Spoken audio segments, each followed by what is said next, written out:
Now let's look at a few more definitions that we'll need to use throughout this semester. The first one, if a set is finite, it has a finite number of elements, then it has a largest elements, and we will refer to that as the maximum of S. You can put parentheses around the S if you'd like to.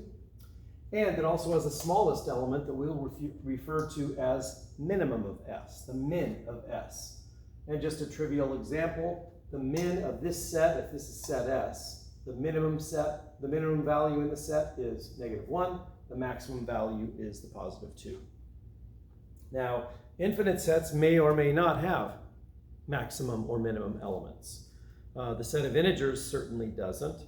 The set 1 over n for all natural numbers, that has a maximum element of 1, but it does not have a minimum element.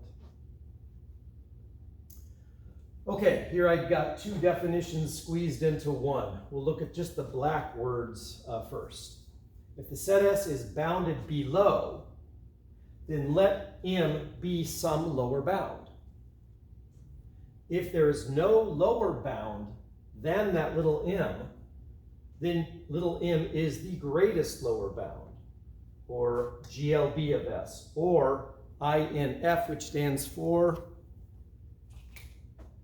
infimum. Infimum of S, the greatest lower bound. Let's read it one more time, only this time I'll substitute the blue words. If set S is bounded above, then let capital M be an upper bound. If there is no smaller upper bound, then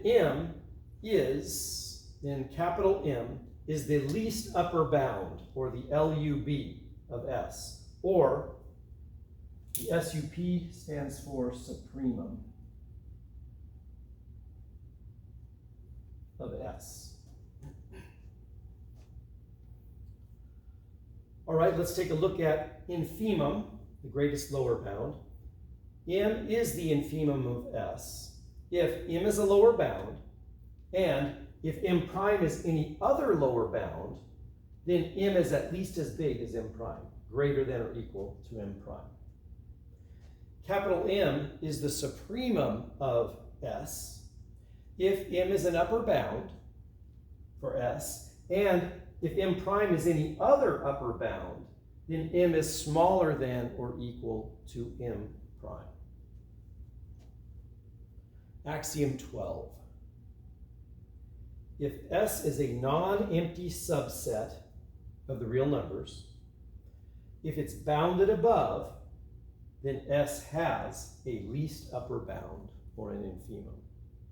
Very important axiom. Notice why it's axiom 12, because a few minutes ago we talked about axioms 1 through 11, where we defined an ordered field.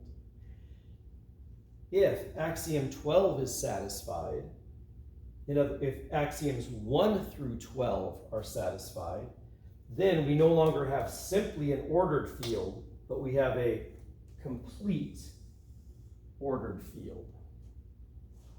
That's the real numbers.